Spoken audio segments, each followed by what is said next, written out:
So I can't watch it right now. You know what I mean? There's just too much. Like, I don't know. I can't watch comedy.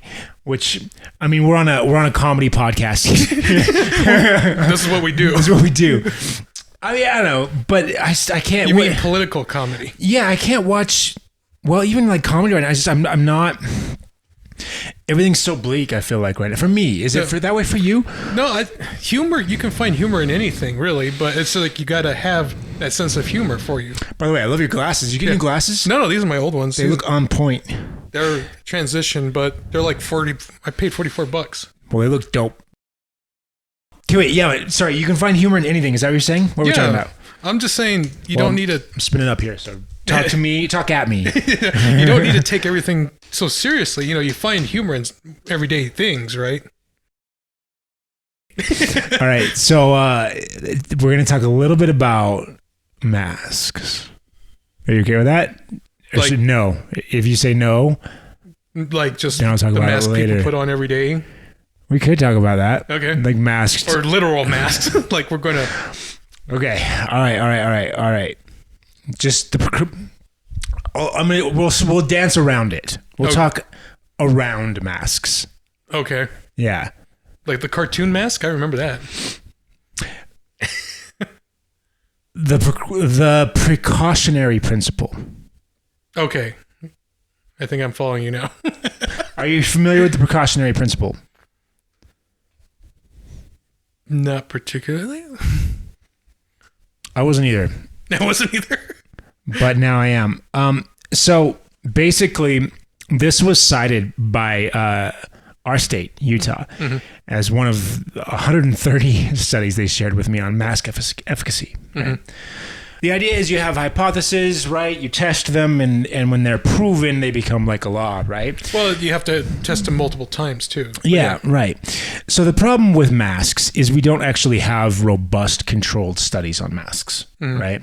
And especially not for COVID. We have some studies on influenza. Most of them are from China, right? That I've seen. There was 3 dozen, not that many. There was like half a dozen from China. And then there was like a handful of various others, right? Yeah. All of varying quality. Most of the ones that we have any kind of control on are hospital workers, which makes sense because those people, we have access to know when they're wearing masks. We can know how compliant they are. We can know if they're fit testing. It's pretty much their standard process. Sorry. Right. So the issue that we have is we don't actually have conclusive data. We suspect that they work. We suspect that they're effective. We don't know how much. The precautionary principle is, according to Wikipedia, a strategy for approaching issues of potential harm when extensive scientific knowledge on the matter is lacking. So that sums it up right there. Right? The evidence is sparse and contested, right? There is some indication that it works in some settings, controlled settings, hospital settings, where people are also doing other things, like frequent hand washing. Which I have an interesting tidbit about that. Anyway, go ahead. So, hand washing wasn't actually practiced until like the late 1900s, because they were just like, why were all these, infant deaths happening? Doctors weren't washing their hands. They were just going to deliver the child, infect the child. The mother would also get infected and die. Right. And then one doctor's like, what if we washed our hands and made that... Right now, it's like laughable. I know, it's laughable now, but as we learn about more and more stuff, because it's like what if we washed our hands? What if we did this? What if we just tried? Yeah, what if we just did our jobs, Yeah. And it's like, oh, geez, that worked, and then it became common practice throughout all the hospitals. But up until then, he was a quack. He was a loon, It's not us. It's the patients that are dying. It's them that are dying, not us. Right. Why would we wash our hands? Yeah. So it's like going into the unknown again, You have people that are like arguing against it, and then you have the people who are arguing for it. Right. But we don't, again, like you're saying there's not enough data to collectively say, this is how we're supposed to do it. We're on an unknown planet. So that would be like this kind of. That would be before we actually saw the evidence that hand washing was actually saving lives, making it a practice, making it mandatory, right? So here's the problem with that, right? And that's what I'm trying to get you is, obviously washing hands is effective, and it's proven now. And now that it's proven, yes, doctors everywhere should be doing it. Yeah. Here's the problem. What if they were wrong? Back then. Right? Like, what if they were wrong and they mandated it? Right? So they mandate that all doctors have to wash hands. They don't actually know if it works, but they think it works. And then we found out that something in soap was killing the offspring. You're talking about, like, before we know the alternate reality of that. Right, yeah. Before we know that it works and that it's not doing more harm, we should not mandate it. Would you say mask mandating is doing harm right now? I mean, you're saying for people's freedoms that they don't want to wear a mask? So what I'm saying is there are, okay, let me step back a little bit here, going back to the precautionary principle. So they even raise the ethics of the question here. Sorry, I'm going to get to your question in just a second. I want to try and see if I can restate this.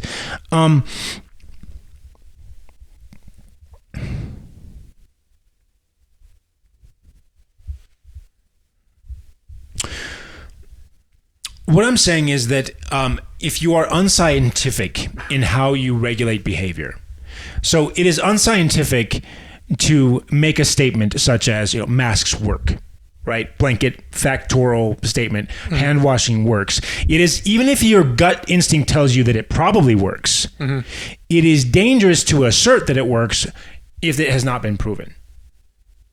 Does that make sense? So if I haven't proven conclusively that something works and I state that it does, there is a great danger there. You're bordering on religion. There's a difference between religion and science, right? Yeah. Religion, you can take something on faith. You're supposed to take something on faith. Well, that is religion. Science is supposed to be the opposite of that. Science is supposed to be fact-based, objective, fact-based, and proven. And so when you cry wolf, when you state something as fact without actually knowing, it is the cries wolf problem. You, even though you're not necessarily inciting fear, you're inciting false confidence. You're instilling false confidence, potentially. But I mean, you're also, okay, would you go into space without a spacesuit, right? You know that there's... Can you even get to space without a scientist to get you there? Elon Musk did, so... He's a scientist. we'll just talk to him, But, yeah, that's what I'm saying. Like, you can't... Space is not a natural state of being. No, right? Okay. Better analogy then. Would you go into a gas chamber? You have to rely on, thousands of people to get you there. But would you go into a gas chamber test area without a gas mask? Would you go into a gas chamber? Yes. Period. Would you, End of story. Yeah. But they're like, here, this will help you. We've proven that this will at least not make you die as quickly. I wouldn't go in there. All right, then. Why are we going in there to begin with? Why do we go shopping, right? Oh, good catch. I would say that the motivations for going shopping are very different from the ones from entering a gas chamber. Well, the thing is that we're human, that we're very prone to disease and very weak. We leave our garbage everywhere. We don't really care about one another. We'll have people cough on other people. We'll have people run around and just kids will touch everything and start licking handrails and all that fun stuff. I know my tooth broke. Sorry. Okay, wait, where are we going with this? It's just that disease is everywhere, Yes, it is. And new diseases are going to crop up. That's inevitable. Yes. This happened during the Spanish flu. This happened during SARS. This happened during... we get them pretty frequently for pandemics. But the thing is that this one has caused so much controversial and has spread so fast is because poor management, Oh, there's so much I want to go in. Do you know how many people know what the infection fatality rate of this disease are? I go on Twitter, and I engage with the government there because it's the only channel I can really. I call the office, but they don't call you back. You know what I mean? They don't care. Especially our governor. Our governor's a lame duck, by the way. He's not rerunning, so he doesn't care. Yeah. So I go on Twitter and I engage our coronavirus response team. I engage the community. I discuss. And not once have I had a pro-mask wearing counterpart bring a study, a journal, anything to the table. They've taken it on blind faith, right? And one thing that they've also taken on blind faith is the severity. The original severity statistics that were coming out back in like February of this year, when it was like 1 to 3%, right? And that was even then known to be a case fatality rate. Most of the population doesn't know that there's a difference between a case fatality rate or an infection fatality rate. In fairness, if I ask you, do you know the difference? Well, one would be just like how many cases are actively attributed to their death. Actually made the death happen, right? Okay. Like their lungs failed, their innards. Versus the infection fatality rate is... whatever they recovered or were able to. So I'm sorry, you're wrong, but yeah. I wouldn't have known this question either before the epidemic. I've looked into it, right? Case fatality rate is... You take the number of cases, known cases. It's a case, meaning you tested them, and and you've asserted that they have a case, right? Yeah. And then you take the number of known deaths that were caused by the virus, independent of how many comorbidities there are, and you divide that over the number of known cases. The problem with that statistic is that the cases is variable depending on how many people you test. Well, I mean, you got to. That's the thing. So if you're not testing one, you could have a case fatality rate of 100%. Yeah. Right? If you test one person and that one person dies and had the disease, your case fatality rate is 100%. Has nothing to do with the actual lethality of the virus. And that was the 1 to 3% statistic that was circulating back in January and February, because that's all we had. We didn't know how many people actually had the virus other than the ones that we were testing. And the only ones that we had the capacity to test back then were ones that were severely ill and that were coming in, right? So you had a huge selection bias where you're only testing the most sick people. You have no idea how many unsick people there are, right? And then you're using the known deaths over that figure. That figure over known deaths to determine your case fatality rate. Why they even circulated that information, why the scientific community even brought out those numbers is appalling to me, because of course people are going to panic. You look at a case fatality rate of 3 to 6%, right? You're going to be fucking terrified, right? So the only thing that actually matters is the infection fatality rate. Now, the problem with that is it's hard to get unless you have some sort of an estimation of how many people actually have the disease. You can't get at that figure. And even if you get it, it's going to be an estimate. Now, you can do statistically sound studies to get a reasonably good estimate. And that's what they should have done. Random sample studies, once there was community spread, right? Random sample studies to figure out how many people in the community were infected, and then taking that number over the fatalities to better inform the public, right? Yeah. By the way, now if you go on the CDC website, they have a much more accurate breakdown of what the infection fatality rate is. They have several estimations, right? Going all the way from on the low end for people that are in their 30s to 40s, it's as low as 0.00. Hold on a second. It's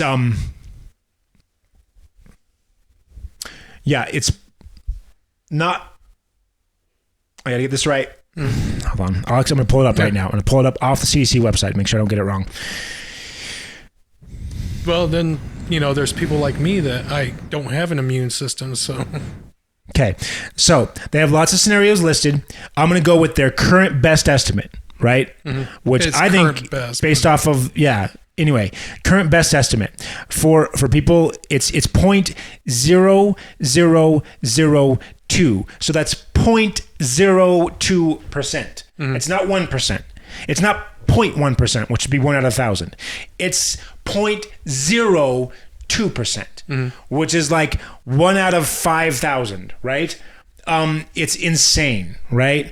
1 in 5,000 people. And these people on average have 2.6 comorbidities, right? None of this information, if you look out on Twitter, the vast majority of people on Twitter don't know this data. They don't know it. They're not looking for it, and the media isn't covering it. Why? You know what I mean? Why? Are they the not media is always covering going to, do what's best to get their numbers up. They want people scared because they're weaponizing this against Trump, right? Against Trump. Well, he was the one on duty too, anyway. So anyone who watches this show probably knows I'm no fan of Trump, right? But weaponizing this virus against Trump is unethical. You know what I mean? Yeah, there are a lot of unethical things on either side, so it doesn't really... So anyway, going back real quick to this study, they even raise the ethical concern here. They're aware of it. This raises an ethical question, they say. Should policymakers apply the precautionary principle now and encourage people to wear face masks on the grounds that we have little to lose and potentially something to gain from this measure? We believe they should. So that's what it comes down to. That's all I need to cite from that study at this point. They say we should apply the precautionary measure because there is little to lose. There's little risk, right? From their perspective, based off what they know. And this is the important part because they don't know much. That's the whole point. That's why they're applying it, right? Yeah. Because they don't know. It's because they don't know that they're applying this. Based off of not knowing how much risk there is and how much benefit there is, they're going to apply the precautionary principle. Thinking that there's much to gain. They don't know how much. They don't know if there's any to gain. That's the whole point. And little to lose. They don't know that. They have no idea, right? I'm going to pull up another study to talk a little bit more about that side of it. There are risks, potentially, that they're unaware of. Yeah. Right? So they've brought up this precautionary principle to state that there is little to lose and much to gain, and that's why they're driving it. Hold on. Cut that. That was way too repetitive. I've said that way too many times. Okay. So this is a problem for the scientific community because you are effectively crying wolf. The biggest issue here that I have with this, right, is that if you're wrong, it erodes trust. There's a million problems with this. Not a million, but there's several problems with this. The first thing is it erodes trust because what if you're wrong? And everyone believed you, right? And if you go out on Twitter, everyone's believing you. Right? The governor is constantly railing on us day after day. Be compliant. Please comply. Please. I don't think he realizes that probably 80% of the population is compliant. They're wearing masks in public. Right? Most people are compliant. It's not working. You know what I mean? Obviously. Well, that's the thing. Most people, from what I've seen, day-to-day things, here, because we are a red state and everything, people have been doing the anti-mask rallies and stuff like that and not really adhering to general, I guess, cleanliness times.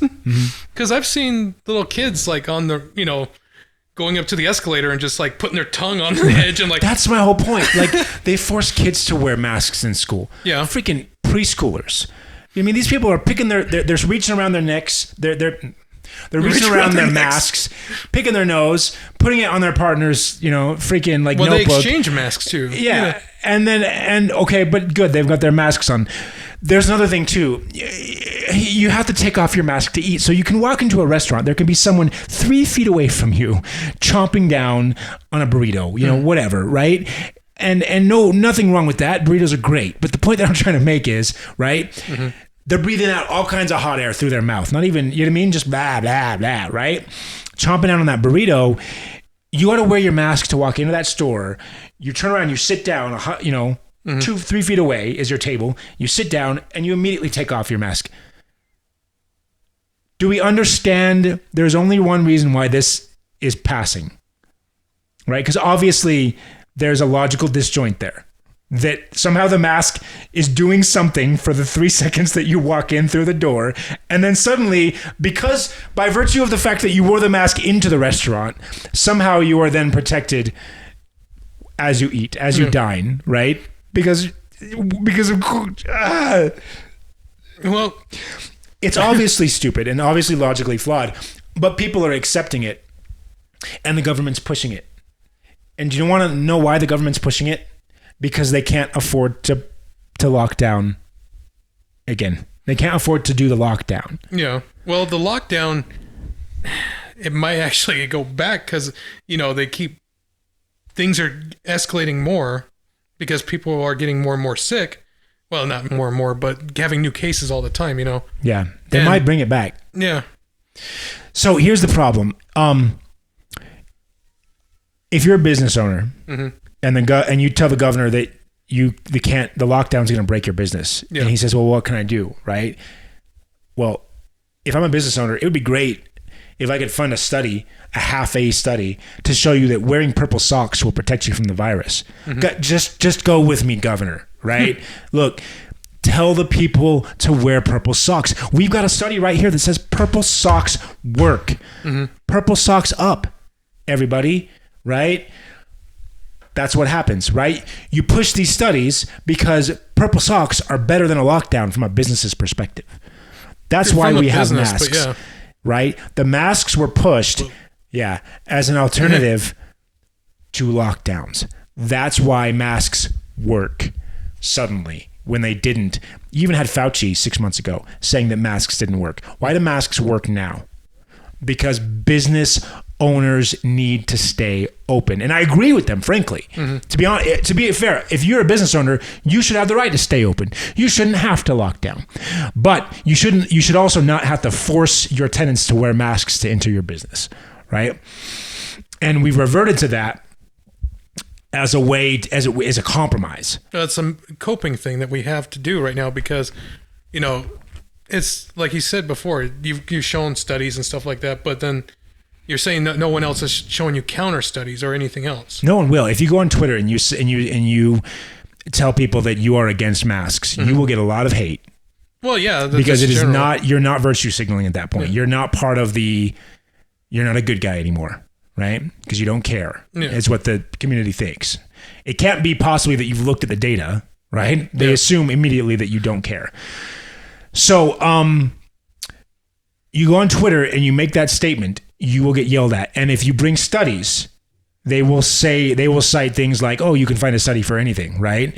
And then if you say, well, then please bring your study, which I have done, they won't. And they don't. And they never do. I have probably been in half a dozen to a dozen debates on Twitter, and not one soul has brought to the table a scientific study proving the efficacy of masks. You want to know my favorite thing to ask people online now is? It's not whether or not masks work. You ask them how, not whether or not they're effective, how effective are they? How effective are masks, Adam? How much do they reduce transmissions by? Right now, I don't have anything right now because I don't have... Neither does anyone else. And you're fine, by the way. Yeah. I don't have a laptop on me, so... Yeah, well, you couldn't find it if you did. I've looked. Okay. We don't know how much they work. We have no idea. We have studies that show how many particles they can reduce. But if you reduce the particle count in the air by 99.9%, it is utterly irrelevant if it only requires 0.1% to transmit. And people don't get that. Particle count is not transmission reduction. That's fallacy number one, okay? So reducing the number of particles in the air does not actually reduce the transmission rate if it only requires a very small portion of those particles to transmit, right? So that's step number one. There are studies indicating that this virus can survive as an aerosol in the air for up to 3 hours, travel 27 feet. I've heard many studies where they're just like, oh yeah, it can survive on surfaces, plants, everything. It's like whatever. But again, it's like the whole remember AIDS, the whole scare with AIDS. How does it transmit? Where do we get it? I don't know. I feel like by the time we were adults, AIDS was already understood. Well, but by that time, but back in the 80s, when it was first circulating, they're like, why is this disease coming about? Why are this only one group getting it? Why is it not prevalent all over? And it was very misunderstood. So they didn't really do like a whole government rollout thing. Well, no, they kind of did. I mean, they did like case studies where certain clubs were like, no, you can't go in here, Yeah. You can't. So they were restricting people's freedom and movement there. Right.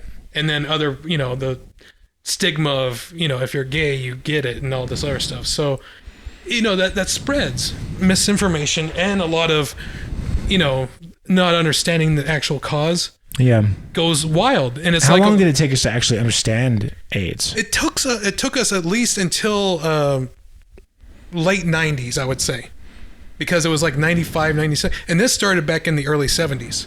So all those years, that like a decade and a half. Yeah.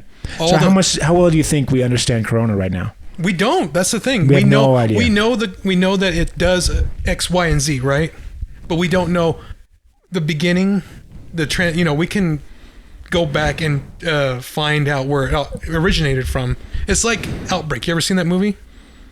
No. No, you never seen Maybe. Dustin Hoffman. So a monkey from the Congo was brought to America in a small little town, sold in a pet shop, and it had the Matamba virus, they called it. Okay. But that virus killed instantly. So it was like people get sick and they die. Here's the thing with those type of diseases, though. Yeah. They don't penetrate as deep. So usually the ones that are super lethal, because they're so lethal, like the people who get infected, they stop contacting other people, right? Yeah, Because they get really freaking sick and then they die. And it's like, if you don't come in contact with them within like 24 hours, you can't transmit. But they have, they have family, they have friends that they visit, or they come visit them, and they can transmit it too. Yeah, like but take the zombie thing, right? But usually, if it kills you that severely and that fast, like usually, it's really easy to quarantine that if it doesn't naturally quarantine itself, right? Because when you get that sick, you stop going out. Yeah. You know what I mean? Well, that's the thing. People aren't smart when it comes to that. All they know is that they're sick and they panic, right? So they go out looking for help in the emergency rooms. But what I'm saying, though, is it's not the same. It's No. not like Corona, where you're going to go out for 3 weeks, 4 weeks. You're going out to the clubs completely asymptomatic. You're dancing, right? You're going out preparing food. It's not like that where it can be completely silent and spread for weeks. No, I mean, the number of people you can come into contact with the Mumbai virus, whatever it's called, the number of people that you can, what is it called? The Matambi or something like that. But whatever it is. It's probably like a dozen people. The number of people you can come in contact with Corona is tens of thousands. You know what I mean? I think in the movie, so the guy got it, he was like a pet shop owner or something, and then he went out and he sold the monkey to someone else, so that got out, and then it just spread from there. Like it was an airborne virus that got around. But with Corona, it does take, you can spread it for weeks at a time until you're like, oh, you've been tested positive. You need to, quarantine yourself now. Right. But that's the thing with a lot of mishandling has happened through this whole pandemic. It's like, oh, we don't know if you actually have it or not. We're going to test you once, but you won't get the results for another couple weeks, so you're still out there spreading it more. Well, and then we have another problem here in Utah. We use these PCR tests. Yeah, so which are they can find it even if you've had it. Depending on how much they amplify it, they can find really old strains. So you can come back, you can get sick with the flu, but you had Corona 2 months ago. Get an over amplified PCR test, and you'll test positive for Corona. And if you die, they will flag you as dying from Corona, even though you were really dying of the flu. Well, the flu, it's just, I guess you can call the coronavirus an add-on to other viruses because it's going to amplify everything that you have wrong. If you had it 2 months ago, you've recovered. You're over it. Well, you may recover from it, but it's still your immune system's been weakened. Not necessarily. Mine has, but anyway. Okay. But what I'm saying is, if you caught it 2 months ago and you've made a full recovery, you could still, it could be inactive in your system, completely inactive, but you have some shreds of the DNA or RNA in your system. The PCR test can detect those, even though they're inactive, you can't infect and you have no symptoms. But you could also have the flu. And then if you die, you'll get flagged as a Corona case because of that PCR test. Okay. That's the one test though. But this is all still new, right? Yes. So we have tools. We just don't know how to go about refining them. We just don't know what we're doing. We have a big chunk of rock. We want a wheel. Yeah. But the wheel, we're throwing sticks at it. So that's where we are right now. Sometimes when you do that, the rock rolls over on you. And then you die of Corona. Well played, sir. See? Find the humor in damn everything. Okay, and that's where I wanted to lead to for my next point here, and that is We talked about fallacy number 1, which is whether or not reducing particle count actually reduces transmissions. Mm-hmm. Then there's another logical fallacy in the assumption that reducing transmissions saves lives. Mm-hmm. We don't know. Well, you're saying that masks and stuff like that are the Band-Aid, which they are right now because, we don't have a vaccine that's open to everyone. I'm saying it's not only is it a Band-Aid, but it's a pus, bacteria, mold covered Band-Aid. Literally, they've found mold, fungal spores and bacteria growth on masks, mm-hmm. which could exacerbate pneumonia. If you did get pneumonia from this virus, they could make it worse, right? Well, that's what I was saying. The virus amplifies, it's the add-on. Yeah, but what if the bacteria is the add-on? So you get the virus. Bacteria, yeah. I mean, anything that you get is going to still make you sick because we are weak creatures. I'm still going to, wear a mask because it's, mandated in stores and stuff like that. But it's also for my thing. That's the problem right there, that it's mandated in stores. Yeah, that's what you hate. Your behavior is therefore controlled. It's mandated on you if it's mandated in stores, right? Or any other place where you can engage with the general population, right? Yeah. So the point that I'm trying to get at with this rock rolling on you, mm-hmm. right, is that if masks can actually extend the duration of the virus, they could potentially increase the penetration depth of the virus, meaning more people actually get the virus than would have happened if you just let the virus take a natural course. Okay. So you may end up actually killing more people. That's kind of what happened. What was it that they were saying they wanted to infect children with measles? Early, mm-hmm. because they're like, oh, children can get it quicker. If they're young, they'll get better faster and they'll never have it again. So, infect them now. And then when measles is deadly. What's measles infection fatality rate? I don't even know. You would have to look it up. But, yeah.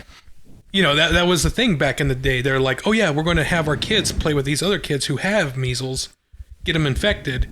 And then when they, grow out of it, they won't have it again. So it's like, what are you going to do, right? Are you going to... Prisoners did this. They got infected with the corona, and they're like, okay, I have corona. We're going to infect this other prison population, and maybe we get our sentences reduced. Okay. That's not what I'm talking about with masks, obviously. No. But I'm talking about trying to not get it and then having that result in more people actually contract the disease because you didn't fully stop the transmission, you just slowed it. Again, it's like trying to pour gasoline on a fire, saying, I want to get a fire started, so I'm going to use this whole can of gas and see if that gets it going first, Let's just light it up. Yeah, again, that's the opposite of what I'm saying. What I'm saying is like you're trying to put the fire out. Right. Oh, you want to put a fire out, but it's like an electrical fire or something. And what is it? You're using a grease fire. It's like a grease fire, right? And you use water. And you use water, and then it explodes and causes more damage. That's what I'm talking about. You're trying to suppress it with the masks. You're not trying to get people sick. You're not trying to do the prison thing. I think it's just a mad scramble. That's what it is. But you're trying to suppress it, and the issue is that sometimes with complex systems, when you modify one variable, right, you can actually create adverse effects. It's like in WoW when they try to like balance something and they drop one weapon or ability, right, and they don't realize that was the only ability that was keeping something else in check, mm-hmm. and then that other thing becomes OP, right? Well, it's like when they try to like introduce species or take species out, right? Oh yeah, out of an ecology, and then suddenly something else just takes over that was being checked, right? Because it's a complex system, you don't know the outcome of that. So it's the same with the virus. There's other things that could happen too. You suppress virus for 3 months, you could potentially suppress all viruses for 3 months, right? Mm-hmm. And then something happens that causes the population to get out, maybe there's a protest, maybe schools reopen, and now you've had, 6 months to a year of viruses that were suppressed that all come out at the same time. Mm-hmm. So now the entire population catches corona, influenza A, B, C, all at the same time, and it becomes much more lethal than if they had caught them one at a time over the summer. Right? I get what you're saying, but there's all these variables that we don't know, we don't understand. Yeah. And yet we're applying this precautionary principle to mandate behavior. It's a problem. Okay, more heavy stuff. We're switching topics here, man. More. That's all I had on masks. I'd rather be pulled over by a thug than a cop. True. Actually, yes. Yeah. I agree with you. Because like the thug is more likely to say God bless you, you know, and leave. Have a nice day. Right. Thank you for your money. Exactly. You know, I took your car. Everything's cool, you know. Exactly, right? He has courtesy. Thank you. Whereas a cop pulls you over, dude. No, there's no courtesy. You're in danger. You know what I mean? Well, A, he's on edge. Right. B, he doesn't want to hear any like You don't want to hear talk. anything. Yeah. He's not there to talk. He's not there to help you. He's not there to talk. He's not in a good mood. Would it be better to be pulled over by an autonomous officer, a robot? I think so. That you would just get, you know, he's completely autonomous, but he's not going to kill you. Yeah. If they weaponize the autonomous robots, that's a problem. Yeah, Terminator, yeah. But if they can't physically engage you, yeah, I'd rather be box. pulled over by It's a like a robot. box, a floating box. Yeah. Yeah, there you go. Yeah. Weapon of the future. I think I'd rather have that. I mean, people are going to be concerned about like mass surveillance, but I would rather be pulled over by, I mean, for stuff like that, for traffic citations or whatever, like I'd rather, you know, or like for mask enforcement. I know you had to sneak that one in, but yes. Yeah. You don't wear a mask in your car, though. I mean, I've seen people do it, and I had a thought on that. There's people who So I was sitting there, and this guy was coming out of a sandwich place, gets in his truck, and he had a sandwich in one hand and a little dog in the other, and he's backing out very awkwardly, and he had his mask on, and I just looked at him, I said, we're not going to make it, are we?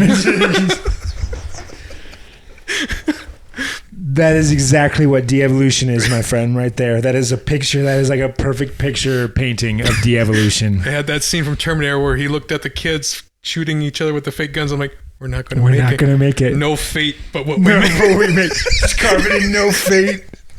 After that, you spent the rest of your day just like...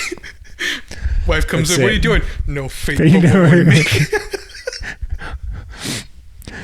Oh, man. We are effed, dude. Yeah.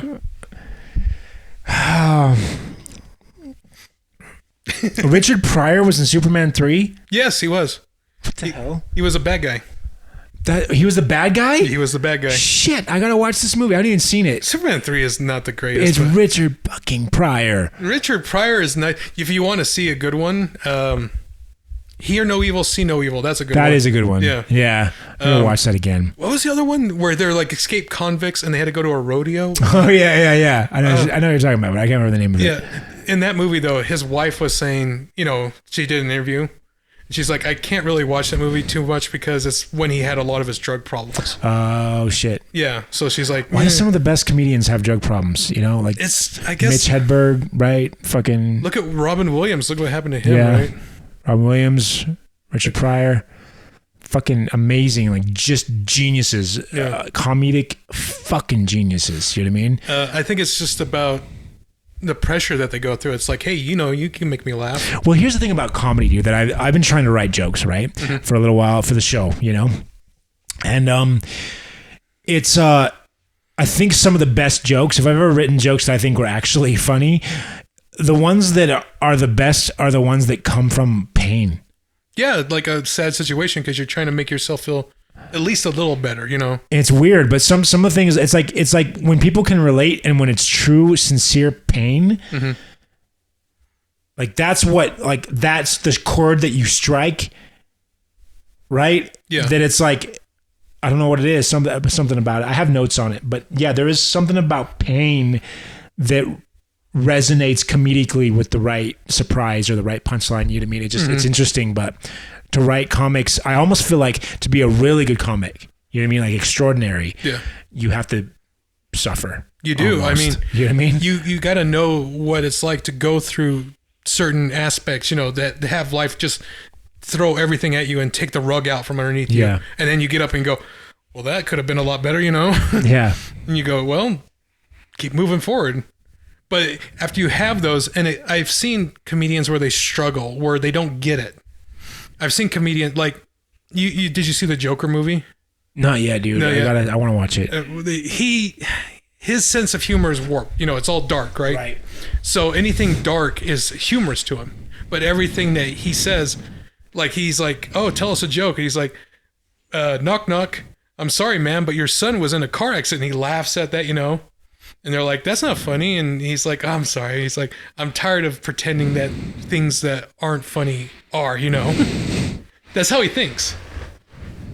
So that kind of sense of humor, it happens to comedians at times where they're just like, either they don't have the trauma or they don't remember a lot of how they got there, and they just kind of coast on whatever they can.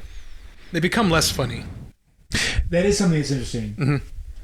Mm-hmm. They heal and they become less funny. There's something interesting with a lot of book writers. I think I've maybe mentioned this on the show before, right? Like if you ever get famous for writing a book, mm-hmm. or becoming a famous musician, one of the last fucking things that you want to do is quit your day job. True. Because suffering mm-hmm. is like, what are those it's like your muse, right? Like pain is your muse. Well, it's a terms to relate to your fellow man, right? But it's not really. Once you get rid of that relatability, and you're making jokes about how it's so hard to have 18 champagne bottles in a tub. That's not relatable. Exactly. So is that a specific reference you're making? Actually, that happened a while back during the quarantine. Musicians are like, we need to pick people's spirits up. Madonna, tell us about it. And she went on this long rambling thing about how coronavirus makes us all equal, and how her champagne is cold, and it's like, this isn't relatable. This isn't right. This isn't doing anything. I'm in some pain thinking about it. Mm-hmm.